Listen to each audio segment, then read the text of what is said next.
नमस्कार, मैं हूं नंदिता कुडेशिया और आप देख रहे हैं डीएनपी इंडिया। कृष्ण जन्माष्टमी के मौके पर मथुरा पहुंचे योगी आदित्यनाथ ने मथुरा, वृंदावन, गोकुल, नंदगांव, बरसाना, महावन और बलदेव में पूरी तरह से मांस और मदिरा की बिक्री पर रोक लगाने का ऐलान कर दिया है। योगी आदित्य ने कहा कि मदिरा और मांस बेचने के काम में लगे लोगों को पुनर्वास के तौर पर दूध बेचने जैसे काम में लगाया जा सकता है। कृष्ण जन्मोत्सव के मौके पर आयोजित मथुरा में रामलीला मैदान में एक कार्यक्रम में सम्मिलित हुए थे मुख्यमंत्री योगी आदित्यनाथ और वहां पर जनसभा को संबोधित करते हुए उन्होंने ये बात कही। इससे पहले 23 जुलाई 2021 को ही उत्तराखंड के हरिद्वार में बूचड़ खानों पर प्रतिबंध लगा दिया गया था। इस मामले को लेकर हाईकोर्ट में एक याचिका दाखिल की गई। इस याचिका पर फैसला सुनाते हुए हाईकोर्ट ने एक अहम टिप्पणी की थी। हाईकोर्ट ने कहा कि जहां देश में 70% जनसंख्या मांसाहारी है, मांस पर प्रतिबंध लगाना नागरिकों के मौलिक अधिकार से संबंधित है।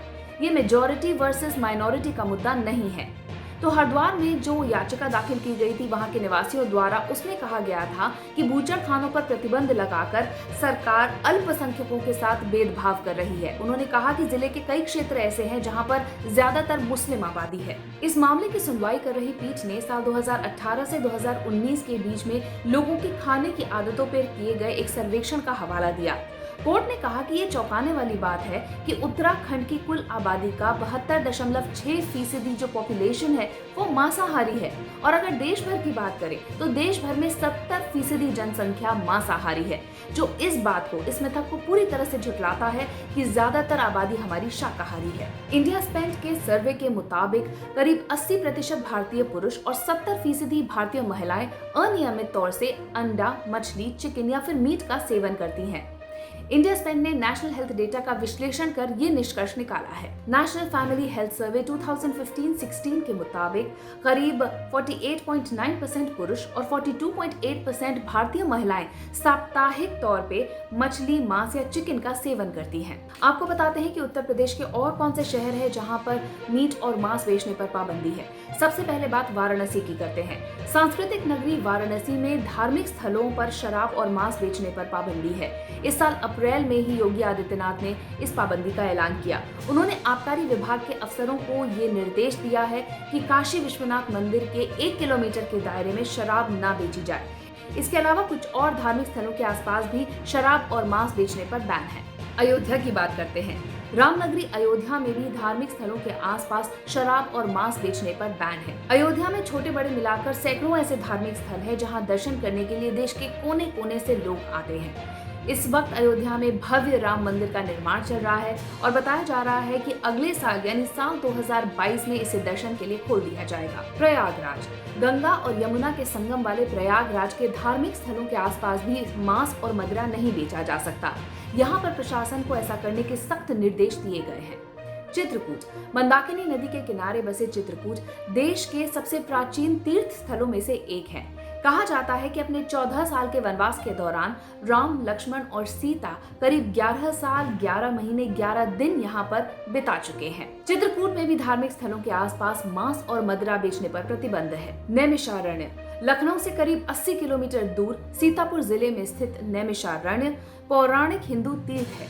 यहाँ पर भी मदिरा और मांस बेचने पर प्रतिबंध है। देवबंद उत्तर प्रदेश के प्रमुख नगरों में गिना जाता है। इस्लामी शिक्षा और दर्शन के प्रचार प्रसार के लिए देवबंद काफी प्रसिद्ध है। इस्लामी शिक्षा और संस्कृति में जो देश भर में एकता देखी जाती है उसका श्रेय पूरी तरह से देवबंद के दारुल उलूम को ही जाता है। यहाँ पर भी जितने भी धार्मिक स्थल हैं उनके आसपास शराब और मांस बेचने और खरीदने पर पूरी तरह से बैन है। देवा शरीफ, हाजी वारिस अली शाह की जन्मस्थली देवा शरीफ बाराबंकी में स्थित है। यहाँ पर देवा मेला के नाम से हर साल एक बहुत बड़े मेले का आयोजन किया जाता है। हर साल यहाँ पर उर्स का आयोजन भी होता है। हिंदू और मुस्लिम बड़ी संख्या में इस मेले में सम्मिलित होने के लिए आते हैं। 10 दिनों तक चलने वाला ये देवा मेला देश भर में प्रसिद्ध है। यहाँ पर भी देवा शरीफ के आसपास मीट और शराब की दुकानों पर पूरी तरह से प्रतिबंध है। देश के बाकी राज्यों में क्या नियम है ये भी आपको बताते हैं। राजधानी दिल्ली की बात करते हैं। राजधानी दिल्ली में ऐसा कोई प्रावधान नहीं है कि किसी खास दिन मीट की दुकानों को बंद किया जाएगा। हालांकि साप्ताहिक बंदी की मांग व्यापार मंडल ने की थी और हफ्ते में एक दिन अपने कन्वीनियंस के हिसाब से ये मीट की दुकानें बंद रहती हैं। हालांकि दक्षिणी दिल्ली नगर निगम ने यह अनिवार्य कर दिया है कि दुकानों को अपने बाहर ये लिखना होगा कि वो हलाल मीट बेच रहे हैं या फिर झटका। साथ ही होटल्स, रेस्टोरेंट और ढाबों को भी ये साफ तौर पे पोस्टर्स के जरिए बताना होगा कि वो झटका या हलाल मीट बेच रहे हैं। इसके अलावा गुजरात में किसी सप्ताह या महीने में किसी खास दिन मीट की दुकानें बंद नहीं होती। कुछ त्योहारों के मौके पर दुकानें बंद रहती हैं। राजस्थान में महावीर जयंती, अनंत चतुर्थी पर मीट की दुकानें बंद रहती हैं। साप्ताहिक बंदी नहीं है। बंगाल में भी किसी खास दिन का कोई आदेश नहीं है मीट शॉप के लिए। यहाँ कई जगहों पर गुरुवार को मीट की दुकानें बंद रहती हैं। महाराष्ट्र में सभी 7 दिन दुकानें खुली रहती हैं। देश के अधिकांश राज्यों में एक ही नियम है। उत्तर प्रदेश कांग्रेस के उपाध्यक्ष विश्व विजय सिंह ने आरोप लगाया है कि योगी आदित्यनाथ मथुरा में मांस और मदिरा पर प्रतिबंध लगाकर सस्ती लोकप्रियता हासिल करना चाहते हैं। हकीकत तो ये है कि उत्तर प्रदेश में बच्चों में नशाखोरी बढ़ रही है और इसके फैलने की वजह से कई परिवार बर्बाद हो रहे हैं। कांग्रेस नेता ने कहा कि योगी आदित्यनाथ जानते हैं कि चुनाव से पहले जनता को देने के लिए उनके पास कुछ भी नहीं है और इसीलिए इस तरह के फैसलों से वो जनता को सांप्रदायिकता के आधार पर बांट रहे हैं। जबकि भाजपा की ही कई सरकारें पूर्वोत्तर के राज्यों में जनता को बीफ खाने की इजाजत देने की वकालत कर रही हैं। उन्होंने कहा कि योगी आदित्यनाथ को इस दोहरेपन से बचना चाहिए और जमीनी काम पर ध्यान देना चाहिए। बहरहाल हमारी इस रिपोर्ट के बारे में आपकी क्या राय है, आप जरूर कमेंट सेक्शन में लिखिएगा। साथ ही अब तक अगर आपने हमारा चैनल सब्सक्राइब नहीं किया तो जल्दी से सब्सक्राइब, लाइक और शेयर कीजिए। नमस्कार।